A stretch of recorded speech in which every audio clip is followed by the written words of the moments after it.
Imagine doing a Zoom meeting with them on.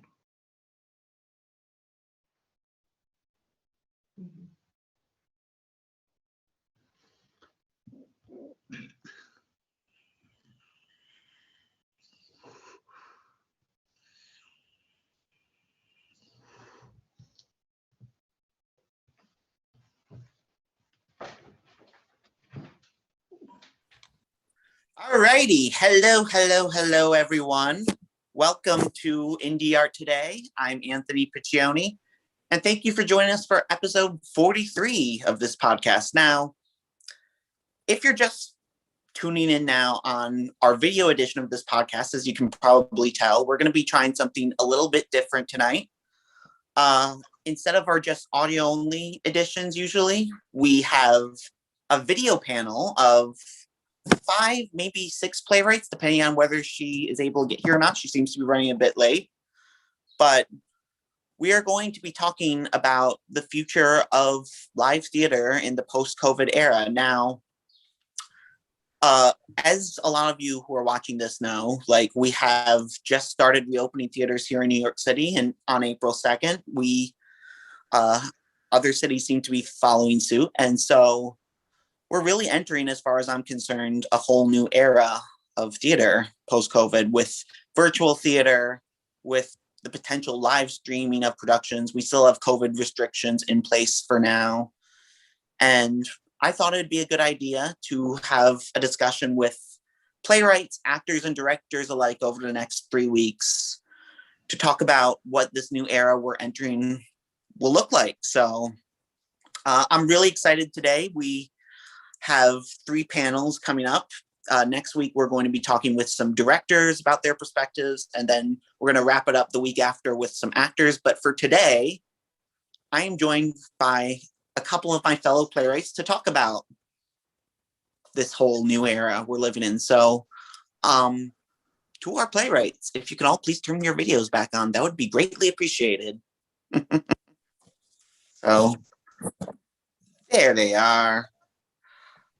Okay, so before we get into this discussion and talk about this, I was hoping we could just quickly introduce ourselves. So, Paul, would you mind going first?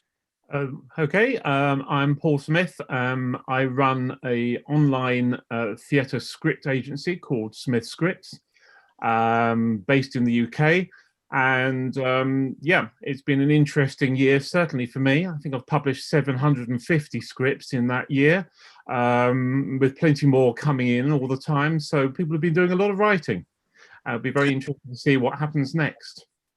Yeah, I got to say, Paul, you're probably one of the few people who could say that they've actually been doing better in some ways since this pandemic than others. But we'll be talking about what we've been doing during the pandemic and what we'll be doing after later. Doug? Sure. I'm Doug DeVita. 6 of my plays are published by Paul. Thank you very much. I appreciate that very much. Yeah, I'm a writer. I've gotten some stuff done mostly through Fresh Fruit Festival, which has been very good to me. One of my plays is currently streaming in an audio version, which is kind of neat. And yeah, that's pretty much it. I'm very opinionated, so this is going to be a fun hour. That's what we're looking for. I was telling you before we went on the air, Doug. We need opinionated people. One of the reasons we're excited to have you. Max, how about you? Yeah, I'm Max Berry. I'm a playwright who, I guess most recently, I had a interactive Zoom play with First Kiss Theater Company and Ibris Theater Company in collaboration with the 2 of them. And I've just kind of been figuring out how to make independent theater, I guess independent art today during this time of Zoom.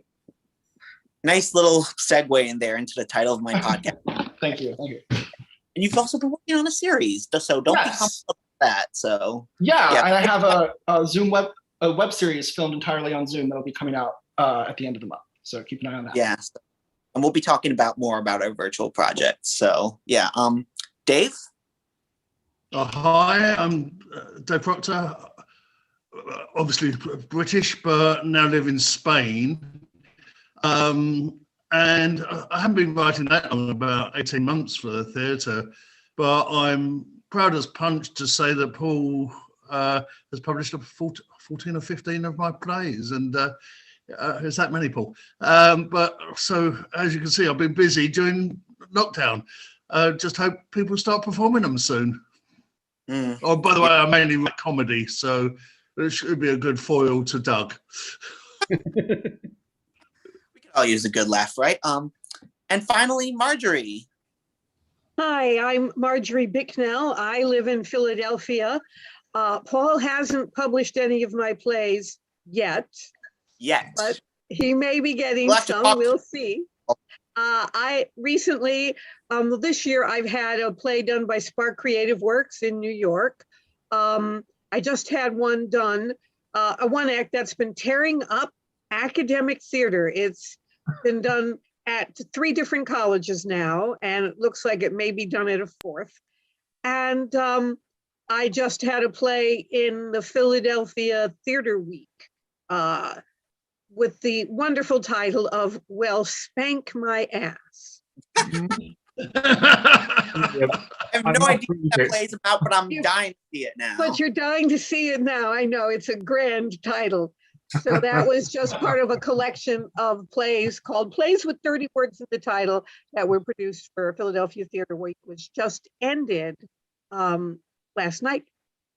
Oh, wow, cool. So needless to say, we've all been having some success, even if it's a very weird era that we've been living through these past 14 months or so. So at least there's that. But yeah, I wanted to start off this discussion, you guys, by talking about the fact that live theater, traditional theater, so to speak, is starting to come back. As I said, like April 2nd is when theater actually reopened. Like I myself, tomorrow, as of this recording, I'm just going back to see my first show in a live theater since the pandemic began. So I'm very excited about that. I want to ask you guys, because we do have capacity restrictions here in New York. I don't know what it's like in London or Philly or wherever, but supposedly in September, not only will Broadway be coming back, but it'll be at 100% capacity. And obviously there'll be face masks for a long time. I wanted to see, and whoever wants to go first, feel free. Like, what are your thoughts on like theaters reopening? Like, what do you think in terms of like the restrictions, how long they'll need to be, and how long will this affect our industry, so to speak? So I don't know if anyone wants to go first or not, but. Well, can I talk about... Sorry. Go for it, Dave. Go for it. Cheers. Here in Spain, face masks are de rigueur everywhere. So it will be face masks for the foreseeable future. The theatres are reopening at 75% capacity for the time being, which is, it has slightly been improved this last, this weekend, in that we've had the end of the state of alarm, which is the strictest of conditions. But so it's going to gradually lift, and it's a slow, long process. It needs to be. Yeah, I mean, like we all need to be cautious, obviously, because like the vaccines have been going out like at a steady pace now. But like, you know, there's certain people, like kids can't get vaccinated. Like I don't know how many of us write for kids. I don't, but like still, like this is something we need to be cautious about. And face masks, definitely. I don't know how long, but I don't know. Like, Paul, did I mishear? Did you have something you want to add to? Well, I mean, we opened all our theatres, you know, in the latter, the kind of middle part of the summer last year. And then they all closed again just after Christmas. So they've been closed ever since. They're not open again yet. They should start opening a week tomorrow, on the 17th. And they'll be opening at 50% capacity or 1,000 people, whatever is the smaller number. I'm sure there will be face masks and there'll be restrictions on certain, you know, and there will be differences, you know, regional differences. You know, we're you know, the UK is a very divided group of places now, even more so than ever at the minute. So what's happening in England is going to be different from Scotland and Wales and Northern Ireland. And then if everything carries on going as well as they are going at the minute, all restrictions are supposedly being lifted on the 21st of June. Oh, really? But we will see. We will see what happens. There will be, local changes, I'm sure, but at the minute in the UK, things are going very, very well, and everything, deaths by a day are down to kind of virtual single figures now. So, which is pretty good. So they're just reopening like for the second time, I guess, like just now. Okay, so interesting that you said, Paul. Because it got me thinking. Like you said, all restrictions will be ending in June. Like, does that include like face masks and such? Well, I'm not sure if it's going to. I mean, there's so much discussion about all this, and also social distancing and everything like that. I think it basically means everything can then reopen. So, all sports stadium will open, indoors and outdoors. So I think there will be some restrictions inside, but that could well depend on local authorities and that kind of thing. So it could be a bit messy, but I think we're also used to face masks now. We're so used to, not going up to everyone and, kissing them and hugging them tightly that we will just carry on until we feel comfortable doing so. Actually, I think it will be as much as anything else. It will be almost what you personally feel for yourself is best. You have to be very careful about kissing and hugging anyone anyway these days, COVID notwithstanding, because you could be sued. So I'm not touching that. Sorry, you try telling the Spanish. I'm sorry? Well, you try the Spanish. It's hugs and kisses non-stop, and for them, it's been a major thing. Oh, come on! They're bitching about the prince kissing Snow White now. So, but where did you read that? I didn't catch that one. You didn't? It's been all over the news the last couple of days. What's that a reference to? The Disney Snow White. I get that, but like how's that controversial? Like it's just while she was unconscious and without her permission. Oh. I mean, that's I mean. Oh, please. There's a part of me that gets why people say that, but like, come on, that's really ridiculous. We're talking about a fucking fairy tale. And plus it weren't for the kiss. Anyway. Getting back on topic, as far as the theaters reopening in New York, I was a little surprised when Cuomo announced that Broadway theaters would be reopening at 100% capacity. Frankly, I'm a little wary about that. I understand why they need to, because the economic models of Broadway are such that without 100% capacity, shows just aren't going to make money. So, but by the same token, as I said, I'm a little bit wary about that. In terms of, if I can segue into how I think it's going to work, it's going to be how quickly the tourists will come back to New York. Because the tourists are they're the engine of Broadway. The New Yorkers see everything in the first 6 weeks or first 6 months. After that, it's all out of towners. And most of the big shows are fueled by tourist dollars, not homegrown. Sure. So that's going to be interesting how, if we can recover from that. Now, we recovered from 9/11 very, very quickly. I'm waiting to see how this $30 million de blah, blah, blah campaign works to bring people back to New York. I'm a little wary about that as well. Yeah, you mentioned you're wary. I was wondering, is it because of health reasons or economic reasons? I was wondering if you could clarify that, Doug. I'm a little bit worried about health reasons because, this disease has a tendency to spike unexpectedly. And the theaters they're like airplanes. They pack everybody in. I mean, the seats are just, as a rather large man, those seats are like flying bad coach. They're real, and you're packed in together. And I mean, how many times, let's be honest, who has not done the arm wrestle thing with a stranger? I know what you mean. Yeah. So, everyone's, and yes, we're going to be wearing masks, and I agree with that 100%. But again, you're going to be inside a stuffy theater wearing a mask for 2.5, 3 hours. Um, I'll do it. I'll be bitching like crazy, but I will do it.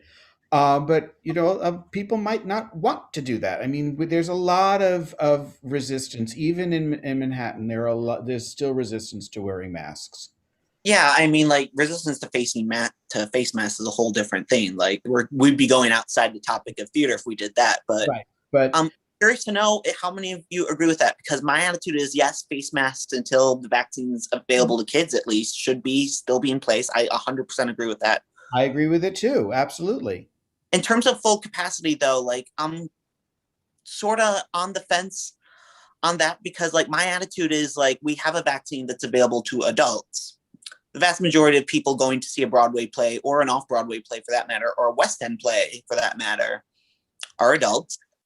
It's available to anyone 16 and up now. And I feel like in terms of capacity, I'm not so sure. I feel like we should be bending over backwards, so to speak, to accommodate anti-vaxxers. Face masks is one thing, like because of kids, but like, I mean, in terms of capacity, like, I don't know how many of you agree with that. Like, everyone feel free to. Well, just point out.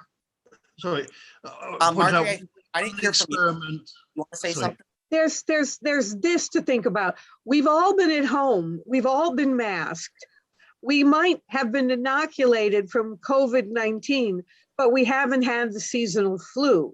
We haven't had colds. We haven't had dozens of other things because we've been safe. Everybody who hasn't had COVID has been extraordinarily healthy because we haven't been mixing.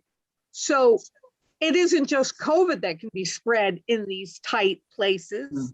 It's all kinds of other nasty things that probably won't kill us, but will make a lot of people really miserable and send folks to the doctors and the hospitals. There's that.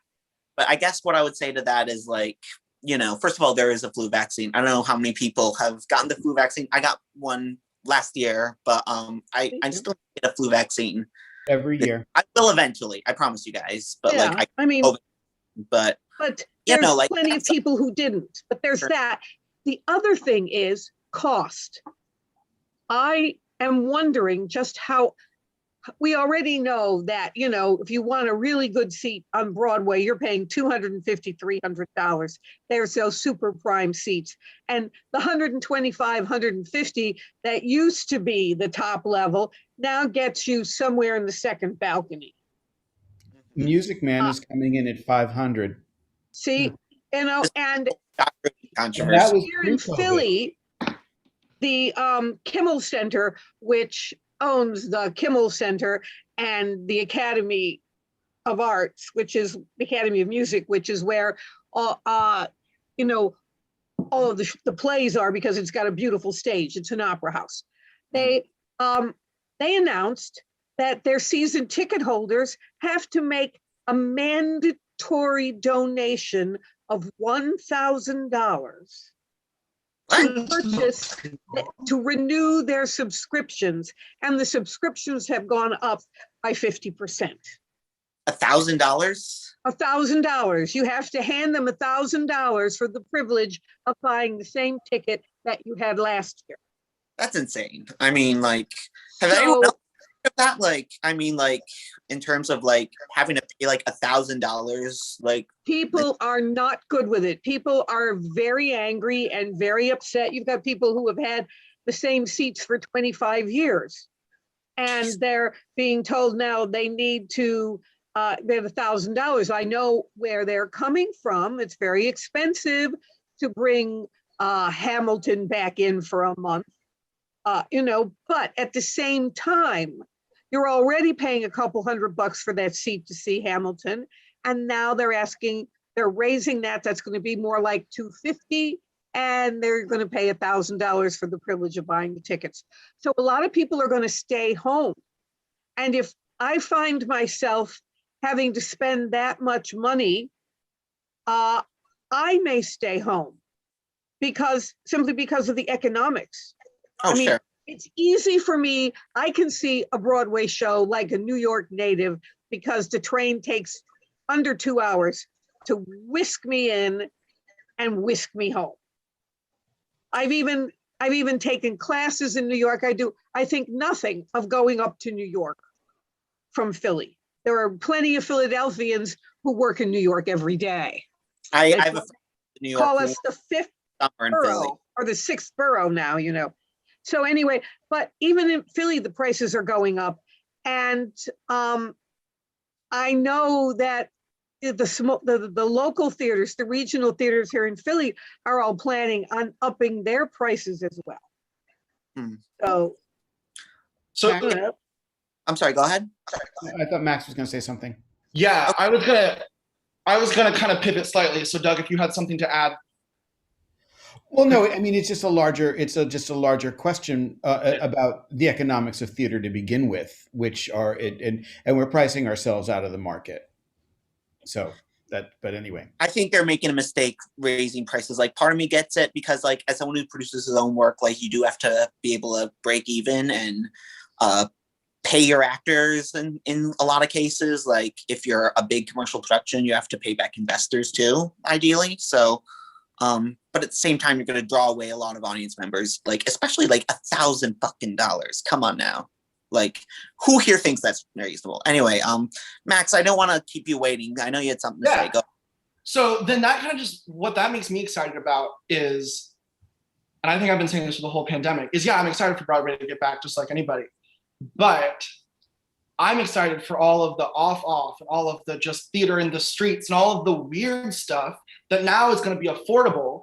Is going to be, everyone has been like sitting on these ideas for a year and they just need to explode. They're going to be the ones who are going to come up with interesting ways to be safe. I just saw a show yesterday where I was sitting outside of the whole thing was built like in like a trailer, and I was sitting outside of it with headphones, listening to the audio going on in an enclosed space, watching through a window, and it was incredible. And I think we're going to see a lot more people going to these kind of more independent places and just making things to make things and all, like, and that's what I'm excited about. I'm excited for Broadway, and I'm curious to see where all of I am curious about all the things brought up about all of like the kind of the money and everything, like how are people going to afford to go see Broadway shows? But I think that where the explosion is going to happen and where a lot of people are probably going to spend their time in these first kind of bits as things start to open is in a lot of these independent, weird, exciting new places. Yeah, what do you guys think of that? Because a lot of us here have worked in off Broadway or fringe theater, as it's called overseas. Like, I'm curious. Dave, I saw your hand up. Did you want to say something? Yeah, I had an interesting experiment in Valencia, which is my local city, a couple of weeks ago. They actually held a rock concert for 5,000 people, but everyone was COVID tested on the way in. Yeah. And they actually reported that there was no cases came out of that. So, but yeah, I agree with Max. I think that the hardship has been. Oh, you froze. Oh, we've gone. Don't you just love live events, you guys, online? They do. Well, okay, I think new theater has. Yeah, go ahead, Marjorie. New theater has already started. Currently running here in Philly, there's a production of Nocturne, where the actor is in a parking lot in North Philadelphia, and you drive up there and you get one of those little things that you used to get at the drive-in movie, sits on your car, and you see him in the parking lot. No parking lot being built on a stage, they're performing it outside. And it's your car lights that light the stage. And, and so that's really cool. And Ego Poe Theater, which is a classic theater, is doing Samuel Beckett's Rockabye, and it's for an audience of 1 or 2. They have 4 actresses in 4 store windows around town, and you're told your time, and you come, and you're the only one there, and she performs it for you. And there's a speaker so you can hear what she's saying. And when the 15-minute play is over, you go home, and a few minutes later, somebody else arrives. So you're standing on a dark street watching the actress perform for you and you alone. amazingly cool. This is Well, the kind of thing that's happening. Yeah. Well, this kind of touches on another topic I wanted to bring up, which is the fact that during this pandemic, we've all been trying to figure out new ways of doing our art, of performing. Like, there's outdoor theater. Yes, there's been quite a bit of that going on. Also, people are trying to bring back audio drama. Like, Doug, I think you mentioned, like, you had a play recently that was, like, adapted into, like, an audio script. Yeah, it's actually still streaming. Fierce Urgency of Now. It'll be up indefinitely, actually. So. And then there's the big mama of it all, which is Zoom theater or virtual, which is like the new thing that's really come out of this pandemic. Like, a lot of us, I think, have had plays produced on Zoom. Max, I think I mentioned earlier, you have a whole series that you worked on Zoom. Like, I'm curious to know, like, how much of that, like, in terms of these new ways of doing theater that we're doing with, how prevalent is that going to be, do you think, even after this pandemic is over, whenever that may officially be? Like, whoever wants to chime in on that, like. Yeah. Yeah, go ahead, Max. And then Paul. I think it's interesting because I think at the beginning, there was this weird discussion, which I kind of found a little strange, where people were like, what is Zoom theater? Some people were being like, it's gonna replace theater. This will never replace theater. And I don't think anyone who's making Zoom theater thought it was going to. I don't think anyone was trying to. I think it's a really exciting new thing that because we all need to make things and we can't stop making things. We just, this is what we need to make things. This is what we're doing. But I am really excited to see how, first of all, how if it gets integrated into live performance, like if you have people zooming in on like a projection screen maybe, or if you have people going on, if you have just different, maybe we come up with a program that's better because we're all tired of Zoom, and so someone comes in and makes something better. Like, but I've seen some shows already produced on a program called StreamYard, which I'm still getting familiar with myself. So the thing though that's really exciting to me is what it does for new play development, because now anyone can have a reading at any time, at any moment. You can just say, hey, I want to do a reading of my play. Let me grab some actors. Oh, you're not in the state? Who cares? It's on Zoom. Come read my play. You're in a different country? Who cares? It's on Zoom. And you all do a reading, and then you can stream it just like, hi, hello, we're on YouTube. Like, you can just do that. And you can invite anybody. None of the, hey, please come see my reading. Please come. Like, it's just, hey, it's on Zoom. It's on YouTube. And anyone can see it. I just think that more things are going to be made. I think that the kind of the why can't I get this thing made question that is so stressful kind of almost doesn't exist anymore, because now if someone came to me and said that, I'd just be like, go make it. Like, you have this platform available to you, go make it.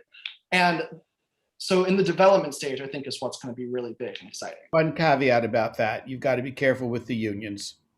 Well, you really do. I mean, we had to go non-union with the Fierce Urgency of Now because it's streaming indefinitely, and there wasn't a start or there wasn't an end date to when it would be. We couldn't afford it. I mean, SAG was really, they were working with us, but we could not afford to use union actors so we went non-union with it. You had to be very careful about that. I did a reading of my play Fable, private, just so I could hear it. Going back to what you said, we had one of the actors was in Mumbai, got up at 5 o'clock in the morning to do the reading. It was kind of cool. He was wonderful too. But we kept it private, and maybe had 5-10 people there because I couldn't afford to pay the equity 29-hour reading things. It runs into a lot of money. Mm-hmm. So that's something you need that I think about. Yeah. So I'm sorry, Paul, did I see you when Max started talking? I think you said you want to say something. Well, I mean, obviously, I've literally had probably about 1,000 scripts sent to me in the last year. I only work by myself, so that's quite a lot of reading apart from anything else. And it's been a lot of publishing as well, because I've had a lot of good stuff sent. I'm invited to watch Zoom productions probably twice a day certainly over the last 6 months or so. And I think, you know, you're absolutely right, Max. I think there is going to be, and I've already seen this, scripts coming to me which are combined platforms. If you know, they're using Zoom, someone appears on the screen and everything like that, because we can do it now. I think there are very many there are many shortcomings with Zoom, and you know, we've already witnessed that just tonight. The first Zoom production I saw was a 2-hour production with 35 characters and 25 actors, and they're all on the screen the whole time. And frankly, within 10 minutes, I had had enough. But I had to sit there and I had to be asked what I thought at the end of it. It was very, very difficult. Luckily, I had my camera off so I could go and get some coffee, stay awake. But audio has really, really been big. I have a company I'm working on with, and I have been for the last year in the Midlands in the UK, and they have produced. They've only been working with 10-minute, which is the favourite length of play in the last 12 months. 10-minute plays generally. 10-minute play favorite from companies for a while now, I've noticed. Yeah. Well, yeah. I mean, it's gone bonkers recently, but they've done 50 audio recordings in the last year. They've done over nearly 25 from Smith Scripts, which has been very nice, including a couple of mine, because I write a little bit on the side, as it were. And they've been really, really successful. And what they can do with them is they can bring in actors who have lost the nerve to be on stage, but are quite happy to read, you know, to read a script. And so they're kind of breathing life into performers who had given up. And I think there is going to be a combination. Certainly, I don't think Zoom will disappear, but I think Zoom as a platform may be superseded. In fact, I'm sort of working with a company based in Bristol in the UK who are working on that at the moment. And I think there will be much more audio work as well. But it's going to be very interesting. And I don't, you know, we put a finger in the air and just see which way the wind blows, because it could all change again. Yeah, I mean, like, Zoom could easily be not the same platform that we're using to create virtual theater like 5, 10, 20 years from now. But I am looking at this panel and the panelists, like Doug and Max are the only two other people from New York besides myself here. Our 3 others are from Philly, England, and Spain, respectively. So if it weren't for Zoom, we wouldn't be able to have this discussion between all of us right now. And in terms of virtual theater, we can not only have actors coming in from all over the world. I myself have worked with an actor from Singapore, of all places, recently on my play festival. And we have audience members too, let's not forget, who can see it from all over the world. Like, I will say, like, just to throw this out there, like, I myself, not to make it like self-promotion that's shameless or anything, but I'm about to do that. I am having this July, like, my own play getting produced virtually for the public before hopefully this fall we go up on stage for a New York audience. And one of the reasons is because I want as many people as possible to see my play. I'm wondering, like, if that's something you guys are thinking of going forward in terms of using this to potentially reach more people. Like, because I think all of us as playwrights, like, one of our main priorities, if not our main priority, is for all of us to have our work seen by as many people as possible. So I don't know who has something to say. Doug, you look like you want to say something. Well, I do. I always do. I agree with that. I'm not sure, Paul, if I'm supposed to talk about this yet, but I think I have something going up live in New York in December, which I'm very excited about. But that particular script, I have also been toying with the idea of making it a web series. So and then I also have a series of short plays. Now, I don't really write short plays. In fact, I recently took all my short plays off New Play Exchange because it's not really what I want to focus on. But I do have a series of plays about me and my dog, the Doug and Max plays, and I am not to use for our listeners, by the way, with Max the playwright who's here. I'm sorry, go on, Doug. Not Max Berry, Maxwell DeVita, my dog, who's a Cavalier, who's sitting right here looking at me like, will you shut up? But I have a series of short plays that I've written with him that I am working with two of my former colleagues at FIT to turn into an animated web series. I have someone doing the drawings. I have someone who's going to help me put it all together as like 3-minute, 4-minute animations of my interactions with this diva dog I have. So yeah, I think it's very interesting that we have all these possibilities.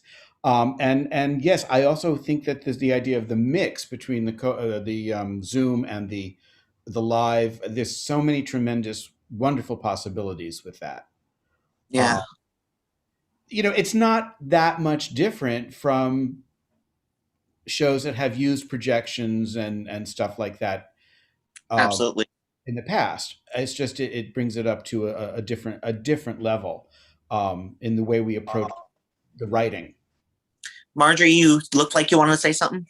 Well, I did. I mean, I think that Zoom is going to become, like Max, a huge part of play development.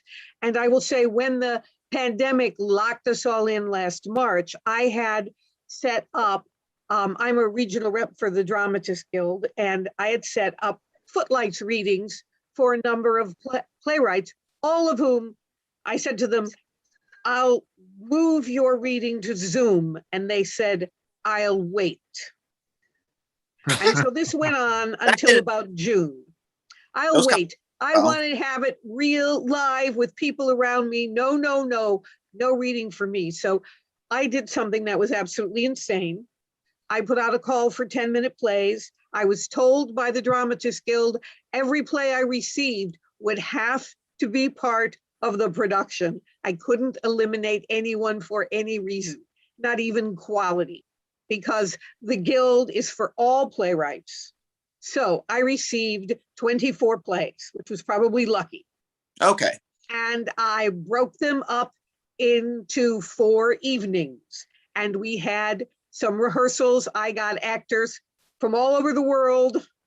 We had audience come from all over the world. We filled every Zoom meeting all the way up to our 100 capacity. And we did these plays over a weekend in July. Suddenly I had everybody lining up for a Zoom reading. And trust me, these were primitive compared to what people are doing now. I just had a play done 2 weekends ago as part of a new play festival, and it was broadcast on Zoom. The actors were working together live on stage. They used a camera which went through the computer, and the show was a comedy. It looked like I was watching a television sitcom, but it was coming through on Zoom. And then when it was over, I simply turned my camera on and took part in the talk back as though I had been in the room the whole time. So in less than a year, say in 9 months, we've gone from having to remind people how to turn on their cameras, how to hide non-video participants, to creating something that has multiple actors striding across the stage in Zoom, like that. So especially for developmental, especially for festivals, especially for getting plays across the country, maybe even selling your work. It may not be possible soon to send a script. People may want you to send a Zoom of your play. Paul, I was hearing you say earlier, you get invites to Zoom productions all the time. So it might be possible for publishers or producers or whoever who might not otherwise be oh, I don't want to leave my apartment for 7 p.m. to go see this little crappy reading. They could just sit at home in their pajamas and watch a reading or something. So yeah. As long as you can have your camera off. There you go. Because you don't always want to broadcast your reaction to them. No, I think there are all sorts of ways in which plays are going to be offered. I get asked to watch a lot. I mean, I just can't, it's just impossible. And frankly, you can get, over zoomed. There is only so much you can deal with, I think, and that in itself might be a problem because people are now doing so much. There are group readings every week. There's one on Monday, there's one on a Tuesday from this group, and there's another one on that day. And I'm sometimes invited to them all. I mean, I can't do it. Yeah. The other thing that I do, I'm sorry to interrupt, but what I want to bring up about this, it's all well and good, but the thing about the Zoom stuff is that it's just goes against the essential thing of live theater. It's because you're not in the same room, and it is different. The energy's different. The experience of seeing a play live with the actors, 10, 20, 30 feet away from you, and you're all in the same space experiencing this live, as opposed to on Zoom where you can turn your video off and go up and get some coffee or take a whiz or something and then come back. It's wonderful. It's much more comfortable, but you're missing that excitement that live theater has. And as playwrights, it's sort of what we do. Yeah, I mean, how many of you agree with what Doug said? But like, I would just to counter that, like, when I think of theater, whether it's in person or virtual, what I think of is the live experience. Now, there's some people who pre-record it in advance. I'm not bashing anyone who does that, but that I would say is more like film. That I think is not theater necessarily. One of the problems that I have here in Spain amongst the expat communities, they tend to be more elderly. I'm a spring chicken in comparison, and there's a real loathing to use Zoom. So in fact, we've gone the other way, and with local theatre groups and doing my work, and they've been doing it on video, and that has been quite successful. But there is this loathing amongst the older people to use Zoom. And Doug, all I can say is the smell of the grease paint. Yeah. I want to just very quickly address the aging population about this. And tell me and Max more about something we might not know. Well, you two don't matter because you're theater geeks. Okay, thanks. So, but other people your age who are not theater people, that has been constant.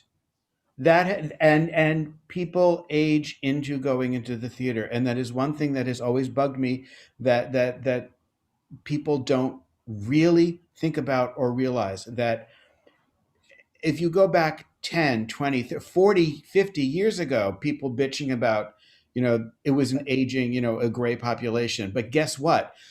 Those kids who I was in college with who did not go to the theater in the 80s are going to we're going to the theater now. They age into it. So it's something that I believe needs to be looked at, because the theater's not dying, it's changing. But the audience is always skewed older. But the audience is there, and I do believe the audience will be there when the theaters reopen. I think there's an interesting. I was talking to a couple of friends of mine who are just in their early 70s, very keen theatre goers, live just half an hour's train journey to central London for all the West End shows and everything like that, regularly going up there.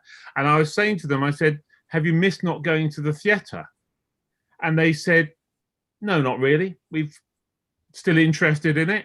Been watching live streaming of national theatre productions or broadcasts of national theatre productions on TV and on demand and everything like that. Been enjoying them. Don't have to sit in a stuffy theatre, as we were talking about earlier."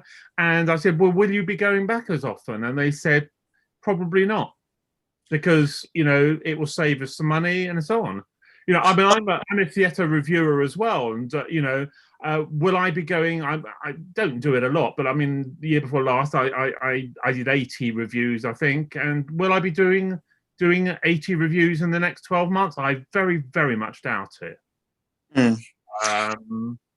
You touched on something, Paul, that I actually did want to bring up later, which is the possibility of live streaming production, even more so in the future. Like, I just want to give you a specific example. On April 2nd, when theaters first reopened in New York, the Crane Theater, which Max and I both know from a play that we worked on together, they did a one-person show. It was just a short comedy show. They had 33% capacity and sold out all those tickets. And they also sold on their live stream 500 tickets, which is much more. It's like 5 times their usual capacity at that theater, which the Crane Theater, for those of you who don't know, is like a 99-seat theater. So point being, they brought in a ton of revenue. So, you know, I heard you guys talking about the cons of like missing out the live experience, but there are some pros to it too. So I personally have mixed feelings about it myself to this day, but I'm curious to know what you guys think in terms of it being potentially good for revenue and audiences and such. Like, Oh, I think you're on mute. Dave, you're muted. Dave's hold on. He's just muted. Right. Yeah. Sorry about that. It's Spain. Internet connection isn't the best in the world.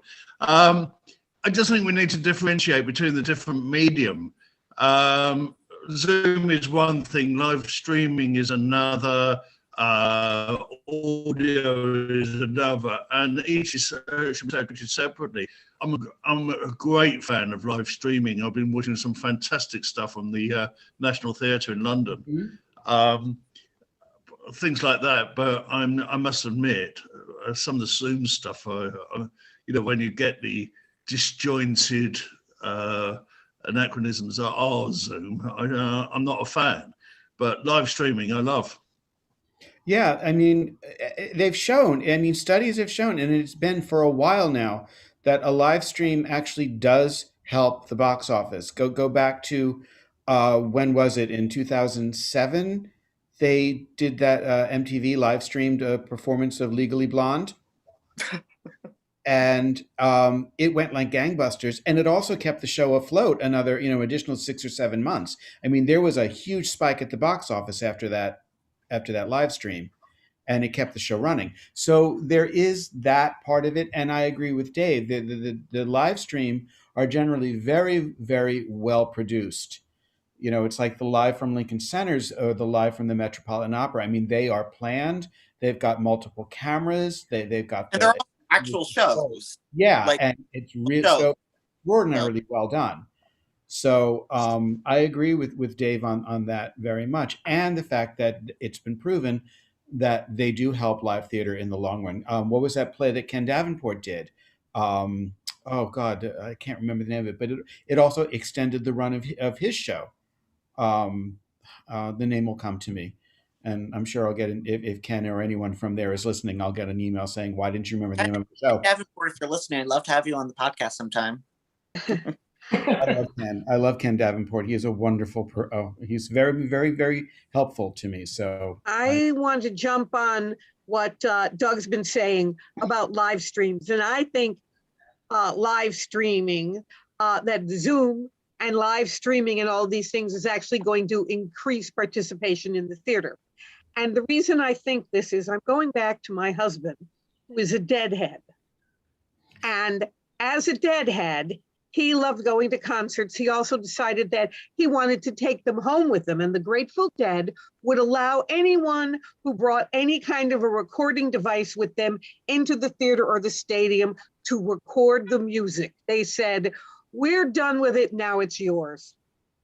And so he would show up with his D5 tape recorder, set up his big condenser mics, record the show. We would listen to it again on the way home from the concert, so I'd hear it twice every time we went. And then they would share these tapes, and then later CDs, and then later digital downloads.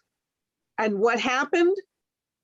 More people came to the next concert, and more and more and more, because they heard the recording and they wanted to see it live for themselves. And so that's why the Grateful Dead was the greatest touring band ever. They could fill Madison Square Garden or Giant Stadium 5 or 6 times, 5 days in a row. You know, they would come into Philly or Chicago, fill Soldiers Field 4 to 5 days in a row. We're talking 60,000 people at a pop, and then 60,000 more the next day and the next. Yeah. So Zoom and live streaming and anything else that you can throw at it, people will see a show and they'll be hungry to be there. I agree. And so they will come. More people will come. It will spread theater and make it, I think, even more popular. It's like a modern day version of the original Cast album, or the stuff that was done on Ed Sullivan. I mean, look at 60 years ago when Camelot had just opened, got mediocre reviews, and was failing at the box office. No one was going. People were walking out nightly. Ed Sullivan gave roughly half of his show to Camelot. They did about 30 minutes of the show on the Ed Sullivan Show. The next day there were lines around the block, and the show ran over 2 years. So, you know, this is sort of like the dark ages of what's happening now. But it's this idea that, you know, you give them something and you pique the interest and you get them in very, very simple terms. And I do think, I will say this about the return of Broadway. As I said earlier, it's going to be about how quickly they get the tourists back. But until they do, I'm interested in seeing how, what they start producing. Are they going to go? I mean, I know Music Man is coming in. It's a big mega million show with a huge wattage star and ticket prices to match. But that notwithstanding, to get audiences in, they're going to have to, I believe, get the New York audiences in, because that's who's going to be here. And what are they going to start producing again? Are they going to be bringing in the big mega shows, or are we going to go back, hopefully, to an era like the 60s and early 70s when there was really, really smart theater being done? Maybe they don't run as long. That's fine. There are, I mean, look at Urinetown. Look at the John Doyle Sweeney Todd. They Broadway. were so small, and they made a lot of money. Yeah. You know, so I'm wondering if we'll have that kind of renaissance, at least in the short term. I mean, I actually have heard some other people talk about this before myself. Like, I'm glad you brought that up, Doug, because I heard some people say that in order to bring tourists back to New York, which is a problem we've talked about already, like they might need to go in the opposite direction. Like, I do hope you're right, Doug. And like, obviously, I also agree with Max when he said earlier, like off Broadway is still going to be where a lot of the most innovative stuff happens. It always has been. I think it always will be. But that is interesting, like whether they need to bring in the New York audiences, at least for now, primarily because like, obviously I'm biased being a playwright myself, but I would hope that you're right, Doug. But I don't know if anyone else here is skeptical or if they agree, but like you don't have to be from New York to chime in on this. Like, so. I mean, in the UK, I think there is the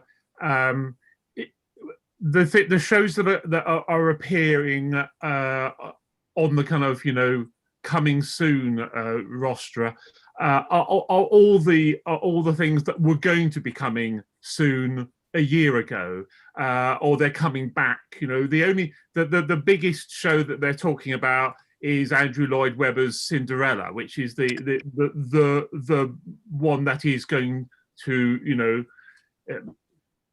create, you know, a huge audience, and it probably will. I mean, it's bound to do very, very well. I mean, I don't deal with the, you know, licensing huge shows at the London Palladium, more's the pity, or maybe it's just as well as I don't actually. Not yet. But not yet, no. But But I think people are going to be quite cautious in some respects because, you know, although most theatres, everyone was throwing their hands up in the air saying, oh, all our theatres are going to close because we haven't got any money. But actually, they've received fairly decent subsidies from the government. It was a £1.4 billion spent on the arts for a period of time over it, you know, last year. And so virtually all theatres which were running reasonably well have survived. And I'm now finally, I'm starting to license live theatre in the future, which I haven't been doing, obviously, because there's been no live theatre to license for, or very little. So Doug's, you know, referred to one of his plays, which is going on in New York it is December, I think, yeah, and then there are further ones appearing gradually. But I think there's a lot of reticence about committing and commitment at the minute, because we say that all our restrictions are going to be lifted on the 21st of June, but there needs to be one small change in what happens in the pandemic, and that will move on a week or 2 weeks or a month. We don't really know what's going to happen until it happens. And so there's a lot of money riding on so many things. And I think people are just going to be that little bit cautious until maybe we've been out of this fully for about 6 months to a year, I reckon. Totally agree. Yeah, I agree. Yeah, I mean, that actually kind of is a good segue into the next topic I wanted to bring up. Like, we've had our own challenges and ways of having to adapt during the pandemic, but there are still some challenges that I do want to talk about and get your guys' thoughts on. Like, Paul, you mentioned that there are subsidies in the UK for theater. We're not that lucky here in America. America hates the arts, like, or at least our governments do, generally speaking. So, like, as much as they might like to say otherwise. So there have been a lot of theaters that have been struggling. Like, I do think live streaming is giving me more hope in terms of theater surviving, but we saw places like Shetler Studios, like the Secret Theater, just to name a couple places that have closed because of this pandemic. And we might not have seen the last of it, frankly. Like, I hate to say that, but I'm curious to know, like, if that's a concern for you, and if not, what other challenges there might be related to the pandemic. Paul, I know you mentioned something about plays often being produced royalty free and such. Like, I don't know how much that you think that's a consequence of the pandemic, but if anyone wants to come in. Well, I'll talk about that briefly if I could, because you know, it's a growing trend I've found recently, and I've had emails requesting, what can you give me which I can do for nothing? Not my play. What scripts can you give me and that I can have and then perform for nothing? Now, a year ago, just as the pandemic started, I actually I went from I sold I did a 4-week period where I sold one script in 4 weeks, and my business fell off a cliff. It fell, you know, 99% overnight. And I was speaking to one of my writers, and he said, why don't you offer some free scripts, or get some scripts, offer them to be performed however people can, and then raise money by, you know, give donations to the NHS in the UK. And I thought about it, and like you, Marjorie, I asked for, you know, scripts overnight. I got 50 the next day, and I published them within 24 hours, all royalty free. And I ran that for 2.5 months, and we raised, you know, I don't know, £1,000 or whatever it was for the NHS, and then I stopped it. But now, if you look on Facebook, people say, "Oh, I want to do a play with my little group, and who can give me a script for nothing, which I can do for free?" And I'm kind of thinking, oh, and I see writers I publish say, "Oh, I'll send you a list." Mm-hmm. Yes, I'm not one of them. No, I know it wasn't you. And I'm thinking, hang on a minute. All right, I don't have exclusive rights to any of the plays that I publish, but actually, that's not doing me any good at all. You know, they're cutting out the middleman. I'm the middleman. so I have no use. And as people have said, people say, well, don't you put any worth by your script? And they say, well, I've been writing so much during the pandemic. I've got so many scripts. I just want someone to perform them. They don't care about the money. Now, this is generally in the amateur and community theatre world, but it might not be exclusively. So yeah, I say this as a form of tough love to playwrights out there who are listening. Don't give away your scripts for free. Okay? Mm. If you're gonna, if you submit to like a company, like make sure they're giving you like a stipend, a share of the profits, something. Make sure you're getting paid in some way. Cause like if you know you're good at your craft, like you should be asking for something in return. Cause like if they can give it to you, like if it's like a school or like a really low budget community theater, that might be a different thing. But Max, I see your hand up. Go ahead. Yeah, I wanted to kind of respond, Anthony, to your question about the places with like kind of closing and things. Yeah. So you talked about like Shetler and the Secret Theater and all these places that are like places. And I think that maybe what we'll see, and I've kind of started to see a little bit of it, is as new companies or new things pop up, we're getting all these people who are starting to make all of these new places and these kind of new things. I think it's going to be less about you go to the Secret Theater and this is what this place is, or you go to this place and this is what this place is. I think we're going to see a lot more of just this is a collective group of people, and we're gonna trying to kind of like make things, and we're gonna go find this space, we're gonna go find that space, and we're gonna kind of do this. I think that way you're not paying for the rent of that building, but you can still make art, you can still rent this space out for this show or do it for this show. I think we might see a lot of just like collective groups making art. Yeah, I actually want to address that because there's a bridge between that and what Paul was talking about before. But before I do that, you know that the Secret Theater space has been rented by Astoria Performing Arts Center now, that they're moving into that space. That's cool. Okay, so at least something. That's nice because it's a nice space, and Dev does great work.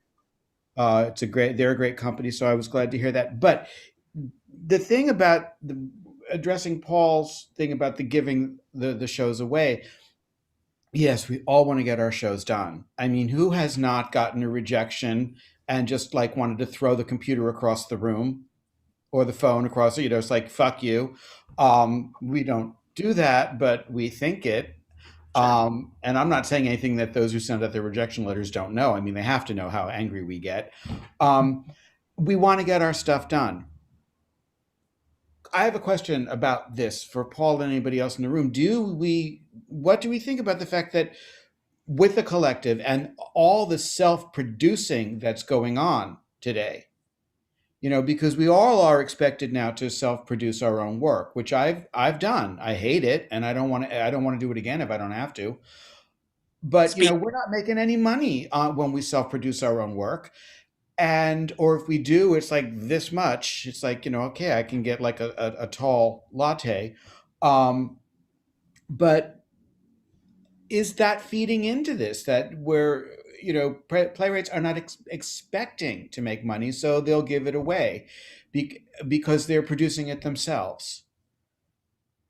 I mean, this is a question I was thinking about since I read your post on Facebook about it. And I didn't respond because I didn't really formulate it until we were talking tonight.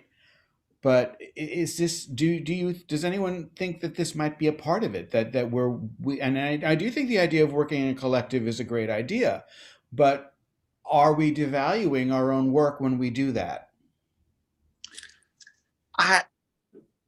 Whichever one of you wants to discuss, or whoever, because it's totally devaluing it by doing things unnecessarily, voluntarily. I've provided a couple of short scripts, but they've almost been, in my own mind, advertising for the full script. So I'm using them for that purpose. So it's an and it's an advertisement for me and my work. And hopefully it will pay some rewards in the future. Fingers crossed on that. Marjorie, I will say that playwrights are the worst about making sure that they get themselves paid. But if you're working in a collective, if you're the playwright and there's a director and a producer and actors and you're all working together to make something happen, when the profits come in from that show, they should be equally divided between everyone, and that includes the playwright. Absolutely. I stepped down as president last year, but before that, for 2 years, I was president of the Philadelphia Dramatist Center, which is a group of 60 playwrights in Philadelphia who have series of classes and workshops and weekly and bi-weekly readings groups. And it's very, very busy. And they do several productions a year, usually showcases with 6 or 7 10-minute plays in them on a theme. And they're very popular, lots of people come. I walked in as president and discovered they were paying the actors and the directors, but not the playwrights. Oh. And they said, the production is the playwrights' compensation. And I said, you guys, you're playwrights. If you don't pay playwrights, no one will ever pay playwrights. How many months did you spend working on that 10-minute play? Or when we would do a full-length play? How many months? Don't you think you deserve $25 too? And I made them vote to put it in the bylaws that every time they do a production, the playwright gets paid. Well, let's be honest. So since then, that's been happening. None of this can exist without us. Right. Yeah, right. Paul, I did want to ask you, because like, what did you think of the whole idea of collectives and like such? Like, because personally, like as a playwright, like if like one of the collectives that Max is talking about came up and said, I want to produce a therapy session with myself, for example, like if they pay the royalties, I don't care like who it is that wants to produce it. Like, I'm curious to know what your thoughts are on this whole discussion. Well, I mean, firstly, you know, I deal with playwrights generally, and therefore I do like to pay them when they are due payment. Dealing with a collective, dealing with a group of people who are producing something like that, that's absolutely fine. But you know, for me, the important thing is to actually it is the playwright who is the premier person who they should be putting to the fore, if you see what I mean. And I'm not talking about anything that I'm have written or anything like that. You know, I deal with such a very, very wide variety of groups, from tiny little village halls in, you know, the deepest, darkest countryside in the UK to you know, army barracks in Cyprus and various other places. As far as I'm concerned, I just have a very simple and straightforward rules which I live by. And the one rule that I always say is that whatever you do with a production, with a, you know, whoever might be producing it, whatever, the playwright is the most important person who you acknowledge. And that, you know, it doesn't matter who I'm dealing with. You know, that to me is the most important one, because exactly as you said, Doug, without the writer, there is no production. And yeah, so, you know, it's a priority. And people forget, like, I'm not sure what the exact rates are, but like, I think if you go to like the Dramatist Play Service or Samuel French or one of those guys, like, they have pretty high rates. So like, I mean, if you want to produce like a classic play like that, like, you're gonna have to pay some money anyway. So like, I don't know why they can't do the same, like even if it's like a bit less than that to produce like a newer work like one of ours. Max, I want to give you a chance to respond. Go ahead. Yeah. I do want to say to that, I think for me, I think a lot of work with different groups and things, I kind of view as a precursor to what will then eventually like be a full production shoot. And I think it's all about, and so like sometimes with things, it'll just be like, okay, I know it's kind of like group people will be like this number of people. This isn't a finished, we're figuring out what this is. Let's all figure this out and have a conversation together. And then now, oh, I now go and have this full thing for that I now have and can go take somewhere else. I think for me, what it comes down to is just kind of having conversations with those groups and collectives you're working with to say, hey, like advocate for yourself, and then be like, hey, how do you guys operate? What are we doing? These are my expectations. These are, and just kind of going through that way. Because I'm someone who, people ask me what I do for fun. I say collaboration, because I'm like, I love bringing people in. I love being like, all right, guys, let's do this. Let's make this thing.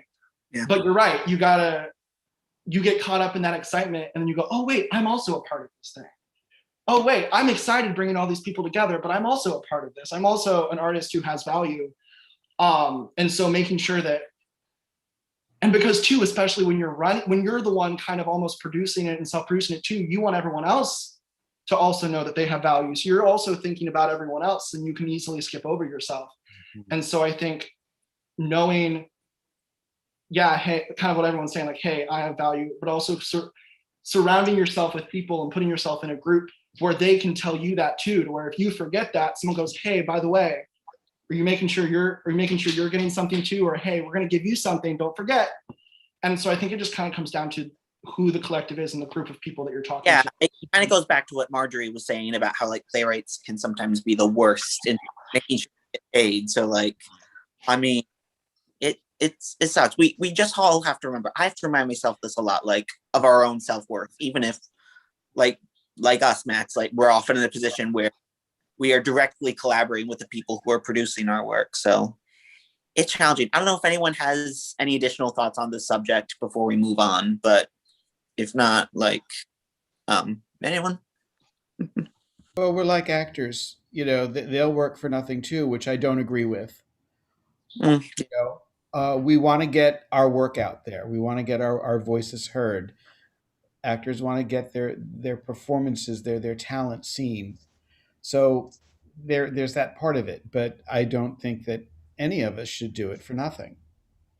Right. Like I will say, I myself try my best. Like some of you know, I do a play festival, and I do this as much as I can with my productions of my own plays too. Like I like the idea of profit sharing. So like, even if you can't pay like a full equity salary, you should at least pay something to make sure everyone like feels like they have some skin in the game. Yeah. We paid all the actors in the radio version of Fierce Urgency of Now. Everyone got a stipend. But I couldn't pay them, the whatever the union rates were. So if I had that money, I would write the check very, very, very gladly. Oh, sure. I think everyone here would. Like, I don't think any of us here are that much of assholes. Like, you know what I mean? So like, if we could, we would, of course. But like, I mean, it is hard. So listen, guys, we are just over an hour. I said before we went on the air, I was hoping this would be about an hour, so I apologize.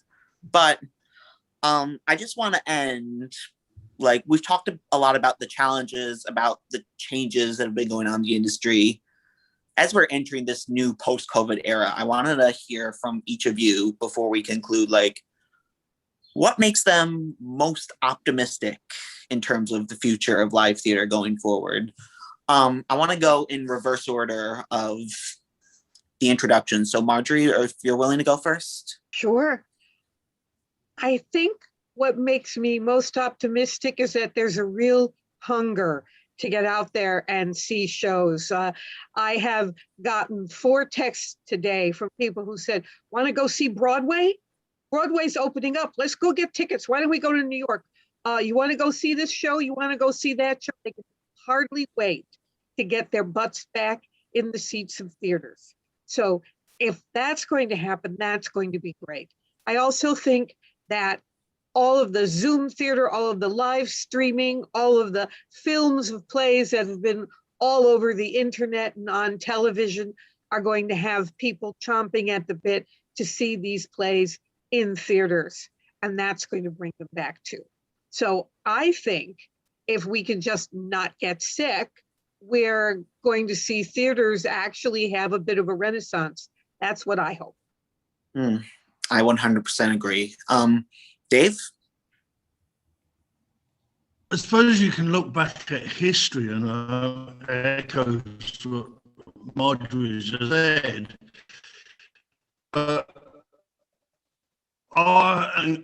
After previous pandemics, pandemic that's killed 50 million, you had this huge surge in the arts. And, after the 1880s, you had the Bella Park. After the 1918 pandemic, you had the Roaring Twenties. Yeah. You had all this incredible art coming out. And you can even hark back to the Middle Ages, where at home in England, we had drunken orgies after the pandemics. Oh, bait. So I think it's a time of hope. Mm. Yeah, we may very well be heading for another Roaring Twenties. We'll see. Max. Yeah, kind of echoing what a lot of people have just said or have been saying throughout this whole thing. Artists, creators, writers have not stopped creating. Like, I think that urge has always been there and will always be there, and everything has just been being made. And there are all these things that have been happening, there are all these, and if not physically, thoughts that have been happening, ideas that have been happening. And I think over the next 5-10 years, those ideas are going to be the things that are filling the theaters and filling the streets and filling, your computer screens, who knows what. I'm excited for all of those ideas, all of the new ways that we're going to do theater. I think we're going to, like I said, I think we're going to see a lot of theater in a lot of non-traditional spaces, more so than we already did. I think people who maybe weren't able or didn't know they were able to like make something and have it be seen are going to be able to make something have it be seen. Just look at the Ratatouille musical on TikTok. Like, that's the fact that there were actual Broadway producers being like, I want to produce this thing that was on TikTok is incredible. And as an artist, isn't just so exciting to me. I just think that it's just going to explode, like kind of what everyone has been saying. And I will be right there in the middle of the explosion. And as I hope all of you will be too. Oh, I will, definitely. Doug? I have to agree with what everyone said. I think there's going to be a creative flowering, so to speak, where what I'm hoping for is that all of this, what we discussed tonight and what's going on is going to merge into one new theatrical world where all of it will live and live together, if that makes sense. And I'm hopeful that the tide will turn and there'll be more interest in smarter economic models that will allow for the smaller shows to thrive, not just in the basement theaters on the Lower East Side, which are wonderful. I think they're great, but that it may become more widespread, and that will help propel a new, as Marjorie said, a renaissance. I certainly. And Paul, take us home. Well, I'm going to speak from a fairly personal point of view, really. So, as I said, in March to April last year, when the business fell off a cliff, and I thought, that's it. I'm just going to give up. I'm going to pack it in. I really don't think I should waste many more time on this. And then it's all your fault, Anthony, of course, because via you, the NHS, that script fundraising business did well. Then Anthony introduced me to J Michaels, and that's when I first met Doug, and I sat in front of a panel of 15 American writers, and all kind of blasting me with questions and everything like that. But the result was that suddenly traffic through the website rose to 400 to 500% above what it was pre-pandemic, and suddenly I was being sent scripts from across the world, a lot from America, a lot more from the UK, and suddenly I was reading some extraordinary stuff which I hadn't read before. My hope, and this is again, it's personal, but it's also universal to the 300 writers who I represent and the 1,400 scripts I now have on the site, is that actually they will have a life beyond sitting on my website, and that they will be picked up by people, and that because now I believe I have I call myself on Facebook very cheekily, probably the fastest growing online theatre script agency in the world, probably, I think. But I want to see these being made real. I want groups and companies, professional, amateur, community, prison companies, whoever, to get these on stage, because they're all worth a life beyond where we are now. And so fingers crossed. Or in a year's time, I shall be in my box, probably. Can you imagine how fucked I'd be if you shut down, Paul, after the I'm glad you didn't. I hope, I'm biased, but as I'm sure Doug and Dave are, because they're also represented by you, but I hope those plays and as many new plays as possible flourish as we enter this new age in theater. And I want to thank you all for what I think has been a very thought-provoking and lively discussion tonight. I just want to say to anyone who's either watching or listening tonight, if you're listening to this on the audio only version, the video version is also up on YouTube. So I encourage you to go see that and see all our lovely faces during this discussion, because not there's anything wrong with audio versions. It's what I've been doing for all the normal episodes, but this is kind of a special episode. So go watch that. If anyone isn't already, also please do follow us on Facebook, Twitter, and Instagram at Indie Art Today. For any future episodes, including our next 2 panels, we're going to have a group of directors coming in next week, Sunday at 6 p.m. Eastern Standard Time.